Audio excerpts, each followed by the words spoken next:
जानेंगे, हम हक से जानेंगे, और हमारे टैक्स के पैसे से सरकार को तनख्वाह मिलती है। अधिकार मिला है, आरटीआई जब से लागू हुआ है, आरटीआई डाल के हम पूछ सकते हैं कहाँ कहाँ काम हो रहा है, कहाँ रुका हुआ है।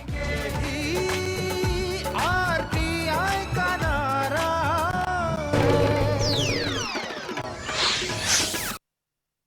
नमस्कार, मैं हूं अशोक श्रीवास्तव और आप देख रहे हैं जानने का हक। जी हां, जानने का हक यानी देश का ऐसा अकेला टेलीविजन कार्यक्रम जो है आपके लिए, आपके हक के लिए।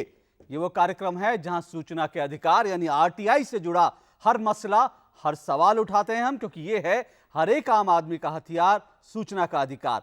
और आज के इस कार्यक्रम में हम विशेष रूप से जो मुद्दा उठाएंगे वो बहुत अहम मुद्दा है, बहुत संवेदनशील मसला है, और वो मुद्दा है केंद्रीय सूचना आयुक्त यानी जो केंद्रीय सूचना आयोग है और आयोग से जुड़े जो तमाम आयुक्त हैं उनकी कार्यप्रणाली को लेकर और आयोग की फंक्शनिंग को लेकर, आयोग को जो दिक्कतें हैं उसको लेकर, और आयोग के से जो शिकायतें लोगों की लगातार बढ़ती जा रही हैं उस मसले पर आज हम खास तौर से बात करेंगे। और आज हमारे इस कार्यक्रम में हमारे साथ शिरकत करेंगे सबसे पहले जो देश के प्रमुख सूचना आयुक्त रहे, केंद्रीय सूचना आयुक्त, मुख्य सूचना आयुक्त वजाहत हबीबुल्ला जी हमारे साथ है। वजाहत जी, बहुत बहुत शुक्रिया आपका हमारे साथ जुड़ने के लिए। और वजाहत जी इस वक्त जो है राष्ट्रीय अल्पसंख्यक आयोग के अध्यक्ष भी हैं। बहुत बहुत शुक्रिया आपका हमारे साथ जुड़ने के लिए। धन्यवाद। तो हम इस कार्यक्रम को शुरू करते हैं। जैसे मैंने शुरू में कहा कि मामला ये बहुत गंभीर भी है और बहुत संजीदा मामला भी है, और इसमें सबसे पहली बात, जो सबसे पहला जो सवाल हम आज के कार्यक्रम में उठा रहे हैं वो है केंद्रीय सूचना आयुक्त। और केंद्रीय सूचना आयुक्तों क्यों, बल्कि राज्य सूचना आयुक्तों की भी बात करनी चाहिए, उनकी नियुक्ति को लेकर जो है, क्योंकि ये आरोप अक्सर लगते रहे हैं कि जो तमाम केंद्रीय सूचना आयुक्त होते हैं और राज्य सूचना आयुक्त हैं उनकी नियुक्ति में पारदर्शिता नहीं है। खुद जो केंद्रीय सूचना आयुक्त रह चुके शैलेश गांधी, हालांकि अब वो रिटायर हो चुके हैं, उन्होंने यह मसला उठाया था। उन्होंने ये कहा था कि मेरी नियुक्ति प्रक्रिया जो थी वो भी पारदर्शी नहीं थी। आंध्र प्रदेश में हमने देखा था कि जो सूचना आयुक्तों की नियुक्ति को लेकर बहुत बड़ा आंदोलन हुआ था, लोग सड़कों पर उतर आए थे। अब यह मामला जो है सुप्रीम कोर्ट में है और सुप्रीम कोर्ट में एक जनहित याचिका के माध्यम से मसला पहुंचा है कि दरअसल जो सूचना आयुक्त हैं उनकी नियुक्ति के नियम क्या हों। क्या ये पूरा मामला, ये हम आपको दिखाते हैं हमारे संवाददाता विनोद चौधरी की इस रिपोर्ट में। केंद्रीय सूचना आयोग हो या राज्य सूचना आयोग, आयोग में आयुक्तों की नियुक्तियां शुरू से ही विवादों में घिरी रही हैं। सामाजिक संगठन अब तक आरोप लगाते रहे हैं कि सरकार अपने पसंदीदा अधिकारियों को रिटायरमेंट के बाद विभिन्न आयोगों में आयुक्त पद पर तैनात कर देती है। अब सूचना आयुक्तों की नियुक्ति का मामला सुप्रीम कोर्ट तक पहुंच गया है। सामाजिक कार्यकर्ता से नेता बने अरविंद केजरीवाल ने सरकार पर आरोप लगाया है कि सीआईसी में सरकार की नियुक्ति प्रक्रिया पारदर्शी नहीं है। अरविंद केजरीवाल ने इस मामले में एक जनहित याचिका दायर की है। हालांकि उच्च न्यायालय इस याचिका को खारिज कर चुका है, जिसके बाद मामला सुप्रीम कोर्ट पहुंचा है। ये केवल रिटायर्ड ब्यूरोक्रेट्स को, जो इनके फेवरेट होते हैं, उन लोगों को इन्फॉर्मेशन कमिश्नर बना दिया जाता है। तो इन्फॉर्मेशन कमिश्नर केवल रिटायर्ड ब्यूरोक्रेट्स क्यों बने, रिटायर होने वाले पुलिस वाले क्यों बने? ये तो जनता के बीच में से बुलाना चाहिए, इनको एप्लीकेशन मंगवानी चाहिए, और जो एप्लीकेशन आ जाएं उसके ऊपर फिर कोई स्क्रीनिंग कमेटी हो, बताया जाए भाई इसको क्यों निकाला, उसको क्यों रखा।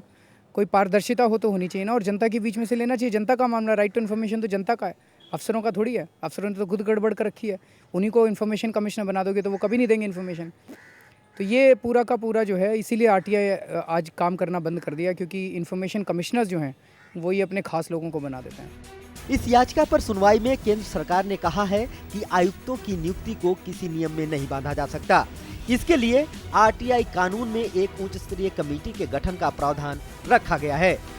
कोई गलती नहीं होगी अगर दूसरे क्षेत्रों से भी, चाहे वो कानून का क्षेत्र हो, साइंस टेक्नोलॉजी का हो, सोशल सर्विस का हो, जर्नलिज्म का हो, मास मीडिया का हो, अगर वहाँ से अच्छे अच्छे आदमियों को भी चीफ इंफॉर्मेशन कमिश्नर या इंफॉर्मेशन कमिश्नर बनाया जाए।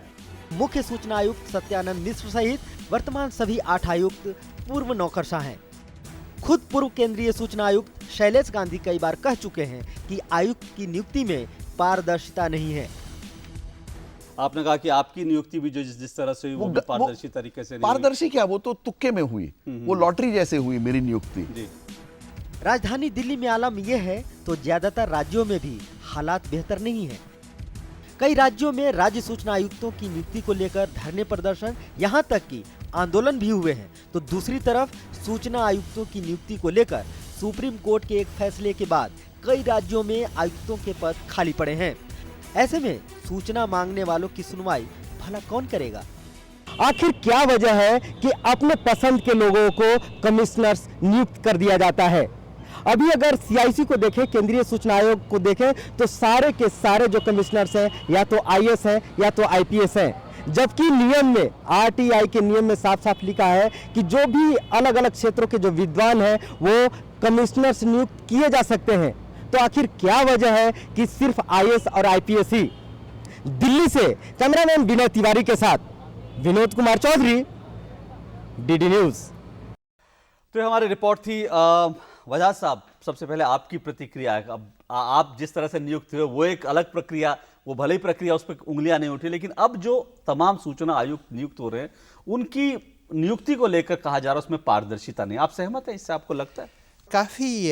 काफ़ी समय से यह आंदोलन चली है कि हाँ, ये बातें, ये पारदर्शिता, क्योंकि जो बेसिक उसूल है इस अधिनियम का वह है पारदर्शिता और जवाबदेही। ये दो उसूल हैं जो बुनियाद है इस अधिनियम के। तो जाहिर है कि इसमें किस प्रकार से सूचना आयुक्त नियुक्त होते हैं, तो इसमें पारदर्शिता होना आवश्यक है। सरकार ने इसमें काफ़ी बदलाव लाया है। जिस समय जब मैं नियुक्त हुआ था तो बिल्कुल ही किसी को पता नहीं, मुझे ही नहीं पता था कि मेरी नियुक्ति हो रही, जब तक कि वहाँ उस समय मंत्री जी जो थे उन्होंने मुझे सुबह बुला के मुबारकबाद दिया और मैंने कहा ये क्या काम है, तो उन्होंने वो ये भी इसकी स्पष्टीकरण ना कर पाए। किंतु ये है कि अब ज़माना बदल गया है। यह बात स्वयं ही एक प्रशंसा है राइट टू इन्फॉर्मेशन की, कि अब लोग ये मांग कर रहे हैं कि इसमें पारदर्शिता होनी चाहिए। विनोद, हमारे संवाददाता हमारे साथ जुड़ रहे हैं, सीधा इस पर बात करते हैं। विनोद, क्या वजह, क्या कारण आप देख रहे हैं इस पूरी बहस के पीछे? दरअसल ये शैलेश गांधी जी ने कहा और भी एक्टिविस्टों ने आवाज उठाई, अब मामला कोर्ट तक पहुंचा। अरविंद केजरीवाल साहब कहते हैं कि जो है इसमें जो अन्य लोगों को भी आना चाहिए। क्या कारण क्या है कि सिर्फ ब्यूरोक्रेट ही आजकल वहां पर पहुंच पा रहे हैं? इसके पीछे क्या चीज दिख रही है आपको?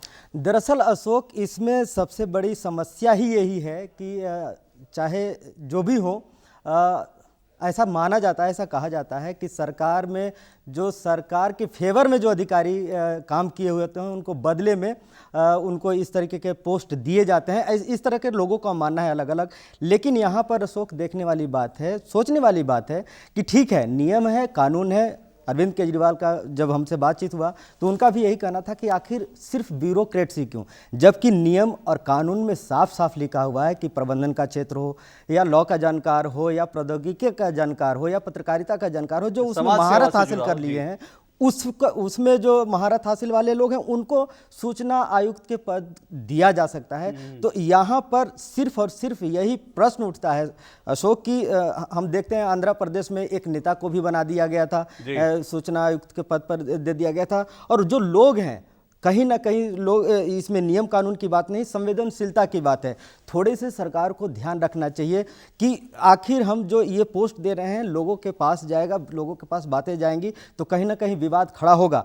दूसरी तरफ अशोक, सरकार का कहना है कि जो आयुक्त का जो पद है वो किसी नियम में नहीं बांधा जा सकता, निश्चित रूप से किसी नियम में नहीं बांधा जा सकता। लेकिन इस पर देखने वाली बात यह है कि लोगों के पास तो है ही बातें। सबसे बड़ी बात यही है अशोक कि यहाँ पर संवेदनशीलता दिखाने की जरूरत है, एक मैसेज देने की जरूरत है कि समाज के सभी लोग से शायद यही मैसेज की बात विनोद आप रहेगा, शायद यही मैसेज देने के लिए आपने एक, जो आप कह रहे हैं, आपने सिफारिश की थी अब कि भाई सूचना की पारदर्शिता की बात है, जवाबदेही की बात है, तो इसमें तमाम तरह के लोग रहे हैं। ये मैसेज ना जाए, जैसे विनोद कह रहे हैं कि ये मैसेज जनता में ना जाए कि सरकार ने दरअसल कुछ अफसरों को उपकृत करने के लिए वहां भेज दिया। मैसेज नहीं है, मैसेज गलत जा रहा है। इसमें जो ये मैसेज आप कह रहे हैं कि कुछ गलत सा चला जा रहा है, इसके बारे में सरकार को एहतियात रखना चाहिए। इसीलिए सरकार ने कुछ पोस्ट अभी बाकी रखे हैं, उसमें ऐसे ही भरने का मेरे विचार में इरादा है। अभी वो किसी को नियुक्त नहीं कर पाए क्योंकि ये वाद विवाद चल रही है, ख़ास तौर से क्योंकि सर्वोच्च न्यायालय का आदेश आया है कि अब किसको बनाना है, कैसे बनाना है, इस पे अभी वाद विवाद चल रही। ये वाद विवाद हो जाए तो मुझे यकीन है कि सरकार फिर इस पे दोबारा विचार करके देखेगी कि किस प्रकार से जाए, ताकि ऐसा मैसेज ना चला जाए कि किसी इनाम के तौर पे जो जिसको फेवर ब्यूरोक्रेट कहते हैं उसको दे दिया जाए। तो ये तो आपकी बात सही कही। विनोद, लगता है कि मामला क्योंकि न्यायालय में भी है और जैसा कि वजह साहब भी कह रहे हैं कि बहस चल रही है और सरकार ने कुछ पद जो है अभी रिक्त भी छोड़ रखे हैं, तो शायद ये बहस किसी नतीजे तक पहुंचे तो उसके बाद जो है हमें शायद एक नए तरह का फॉर्मेशन दिखाई पड़ेगा सूचना आयोग का।